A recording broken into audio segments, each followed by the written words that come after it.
ሰበር ዜና ከአሜሪካ ወደ ሀገር ቤት ለግል ስራ የተመለሰው ዲያስፖራ ከመንገድ ላይ ታፍሶ እስር ላይ ያለ በደረሰበት ድብደባ ህይወቱ ማለፉ ተሰማ። ከመንገድ ላይ ለውትድርና በሚል በኃይል ተወስዶ ታስሮ በነበረበት ወቅት በደረሰበት ከፍተኛ ድብደባ ምክንያት ህይወቱ አልፏል ተብሏል። ዝርዝሩን በቀዳሚነት እናደርሳችኋለን። የክልል ልዩ ኃይል አደረጃጀቶች እንዲፈርስ ከውሳኔ ላይ መደረሱ ተሰማ። የክልል ልዩ ኃይል አደረጃጀት እንዲፈርስ ተመካካሪዎች ውሳኔ ላይ መድረሳቸው ነው የተሰማው። በምትኩም ሀገር አቀፍ ሚሊሻ ይደራጅ የሚሉ አጀንዳዎች መቅረባቸው አነጋጋሪ ሆኗል። ተጨማሪ ያለ ታጣቂዎች ከውጭ ኃይሎች ጋር በመሻረግ ያልተቀደሰ ጋብቻ ፈጥረዋል። ይህንን ያሉት ጠቅላይ ሚኒስትር አብይ አህመድ ናቸው። ተጨማሪውን እነግራችኋለን። የዓለም ጤና ድርጅት ዋና ዳይሬክተሩ ስጋታቸውን ገለጹ። ዶክተር ቴድሮስ አድሃኖም በኢትዮጵያ ወቅታዊ የጸጥታ ሁኔታ ላይ ያላቸውን ከፍተኛውን ስጋት በይፋ ገልጸዋል። ተጨማሪ አለን። ከውጭ በተሰማ ሰበር መረጃ እስራኤል የጋዛ ጦርነትን ለማቆም የቀረበውን የዶናልድ ትራምፕ የ15 ነጥብ እቅድ ውድቅ አደረገች። ተጨማሪ አለን። ጤና ይስጥልኝ የአዲስ አበባ ሚዲያ ቤተሰቦቻችን፣ ለሰዓቱ የመራረጥናቸውን አዳዲስ ጉዳዮች ይዘን ቀርበናል። ከመረጃዎቹ በፊት ቪዲዮን ላይክ በማድረግ ማድመጥ እንድትጀምሩ እየጋበዝን በቀጥታ ወደ መረጃዎቹ አለፍን። በቅድሚያ ከአሜሪካ ወደ ሀገር ቤት ለግል ስራ የተመለሰው ዲያስፖራ ከመንገድ ላይ ታፍሶ እስር ላይ ያለ በደረሰበት ድብደባ ህይወቱ ማለፉ ተሰማ። በተጨማሪም በአዲስ አበባና በዙሪያዋ በሚገኙ አካባቢዎች ወጣቶችን ከመንገድ ላይ ያለ ፍላጎታቸው ለውትድርና የማፈስ የታሰሩትን የማሰቃየትና በገንዘብ ክፍያ የመደራደር ድርጊቶች እየተፈጸሙ መሆኑን የሚጠቁሙ አዳዲስ መረጃዎችና የምስክር ቃሎች እየወጡ ይገኛሉ። ከነዚህ ድርጊቶችም ሰለባዎች መካከል አሜሪካ ይኖር የነበረውና ከ2 ዓመት በፊት ወደ ሀገሩ ተመልሶ በግል ስራ ላይ ተሰማርቶ ይንቀሳቀስ የነበረው እድሜው 31 ዓመት የሆነ ወጣት ጳውሎስ አምባቸው አንዳርጌ አንዱ ነበር። ወጣት ጳውሎስ ከ3 ወራት በፊት ከመንገድ ላይ ለውትድርና በሚል በኃይል ተወስዶ ታስሮ በነበረበት ወቅት በደረሰበት ከፍተኛ ድብደባ ምክንያት በጽኑ ተጎድቶ ነበር ተብሏል። በኋላም ከፍተኛ ገንዘብ ተከፍሎ ከተፈታ በኋላ በሕክምና ሲረዳ ቆይቶ በተደረገለት ሕክምና ህይወቱ ሊተርፍ ባለመቻሉ ሐምሌ 9 ቀን 2018 ዓ.ም ስርዓተ ቀብሩ መፈጸሙ ታውቋል። የመኖሪያ አድራሻው በቃሊቲ አካባቢ የነበረው የዚህ ወጣት አሳዛኝ ህልፈት በብዙዎች ዘንድ ትልቅ ድንጋጤና ቁጣን ፈጥሯል። በዚህ ዙሪያ ከጸጥታ አካላትና ከቤተሰቦቹ ተጨማሪ መረጃ ለማግኘት ሙከራ የተደረገ ቢሆንም ለጊዜው አልተሳካም። በተመሳሳይ ሁኔታ ውስጥ አልፎ በእድል ያመለጠ አንድ የአይቲ ባለሙያ እንደተናገረውም ድርጊቱ እንዴት እንደሚፈጸም በዝርዝር አስረድቷል። ምስክሩ እንደገለጸው ባለፈው ሳምንት ሐሙስ ዕለት ለስራ ጉዳይ ወደ ዳለቲ በመጓዝ ላይ ያለ ኬንትሪ አካባቢ ባጃጅ ሊሳፈር ሲል በሁለት ሚሊሻዎች ተይዞ ነበር።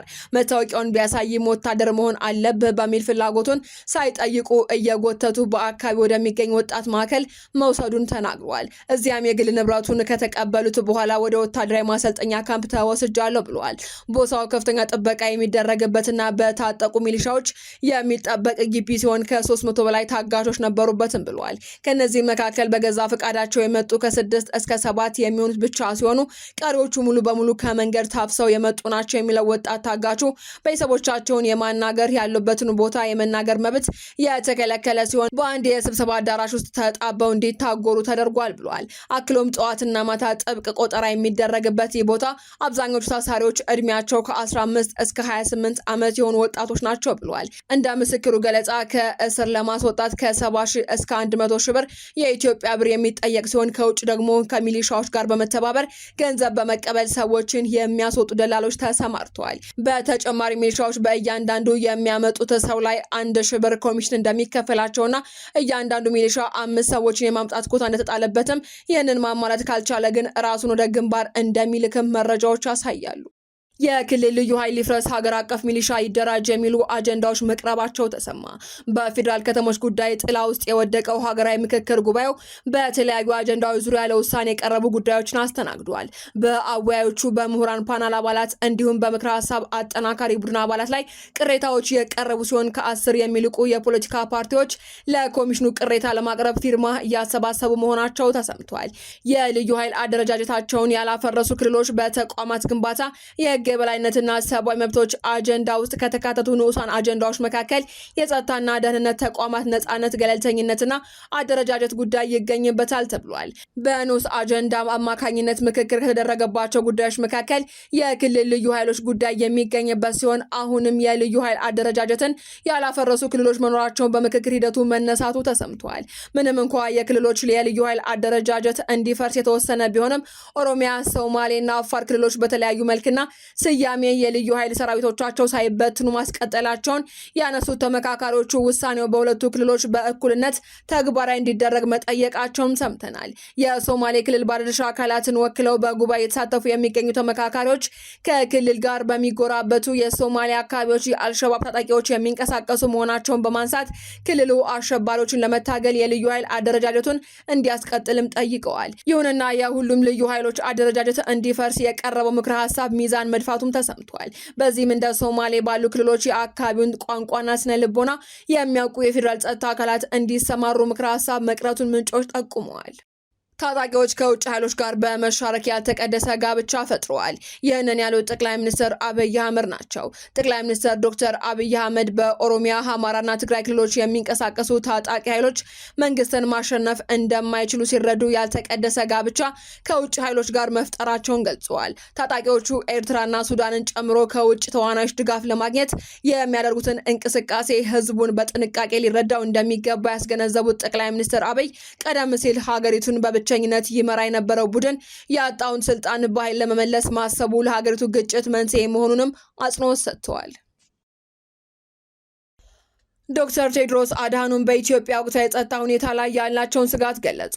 የዓለም ጤና ድርጅት ዋና ዳይሬክተር ዶክተር ቴድሮስ አድሃኖም በይፋ የማህበራዊ ትስስር ገጻቸው ባስተላለፉት መልእክት በኢትዮጵያ የተለያዩ አካባቢዎች እየተካሄደ ያለው የትጥቅ ግጭት እንዲቆምና በአስቸኳይ ወደ ሰላማዊ አማራጭ እንዲመጣ ጥሪ አቅርበዋል።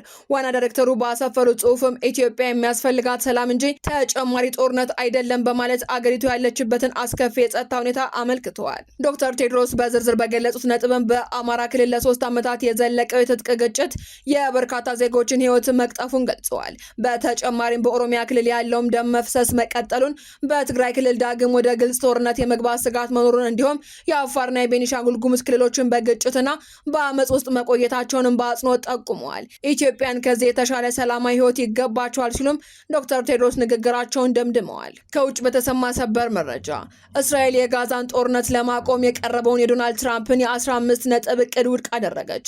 እስራኤል ሐማስ ሙሉ በሙሉ ትጥቅ እስካልፈታ ድረስ ከፍልስጤም ግዛት እንደማትወጣ በመግለጽ የአሜሪካው ፕሬዝዳንት ዶናልድ ትራምፕ ያቀረቡትን የ15 ነጥብ የጋዛ የሰላም እቅድን እሁድ ዕለት ውድቅ ማድረጓ ተሰምቷል። ይህንን ግልጽ ማድረግ እፈልጋለሁ። እስራኤል የ15ቱን ነጥቦች ሰነድ ውድቅ ታደርገዋለች። አሁንም በድጋሚ አረጋግጣለሁ ሲሉም ጠቅላይ ሚኒስትር ቤንያሚን ኔታንያሁ ለካቢኔያቸው በስብሰባ ላይ ተናግረዋል።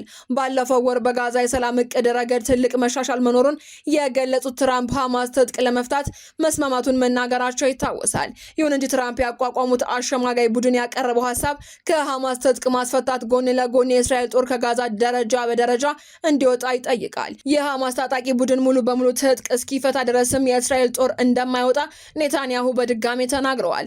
ኔታንያሁ አክለውም ሐማስ ትጥቅ መፍታት አለበት ሲል ከባድ መሳሪያዎችን፣ ቀላል መሳሪያዎችንና ሁሉንም አይነት መሳሪያዎችን ማለቴ ነው ብለዋል። እያወራን ያለነው ስለ እውነተኛ የትጥቅ መፍታት ሂደት እንጂ ስለ ማስመሰል አይደለም ሲሉም ኔታንያሁ ተደምጠዋል። ይህ የኔታንያሁ መግለጫ ከአሜሪካ አስተዳደር ጋር በይፋ የተፈጠረን ያልተለመደ አለመግባባት በግልጽ እንደሚያሳይ አፍሪካ ኒውስ ዘግቧል። ዜናዎቻችን አበቃን። በሰላም ቆዩን።